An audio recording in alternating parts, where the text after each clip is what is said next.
For several weeks now, we have been sharing the stories of breast cancer survivors in their early 30s who have been diagnosed with the disease in its final stages. Tonight, we tell you the story of a woman in her 50s who battled the disease in her 40s, but is now in remission and continues to get annual checkups in the hopes of the disease not reoccurring. Here's her story. She spent the last 19 years educating the nation's youth at St. Augustine's College, but 54-year-old Maureen needed someone to look out for her after she was diagnosed with breast cancer 5 years ago. Unlike some of the stories we have heard, Maureen caught breast cancer early at stage 1. Unfortunately, her mother was not so lucky and died a few years prior to her being diagnosed.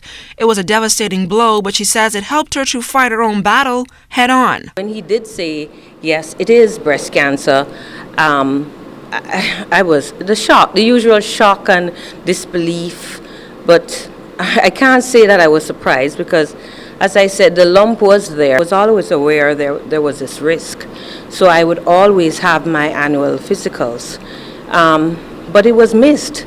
It was missed in 2011. But for Maureen, the support from family and friends helped to ease the shock and fear associated with the disease, and it also encouraged her to quickly take medical action. Breast cancer, you're going to be given options. The doctor is going to give you some options, and my option, what I chose to do was to have a mastectomy. So I am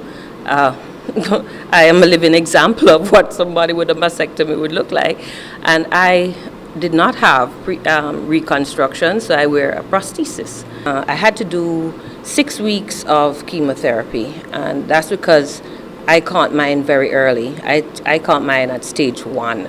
Chambers says she developed breast cancer from hormonal imbalance and has to take medication periodically. She gave these words of advice to women with breast cancer who are more concerned about the way their spouses think about them rather than do what's best to preserve their lives. You have to realize it's not up to your husband and spouse, and I think you're talking about your life. So when you're talking about not giving up your breast for your husband or your spouse, what you're saying is that you're giving up your life for your husband or spouse.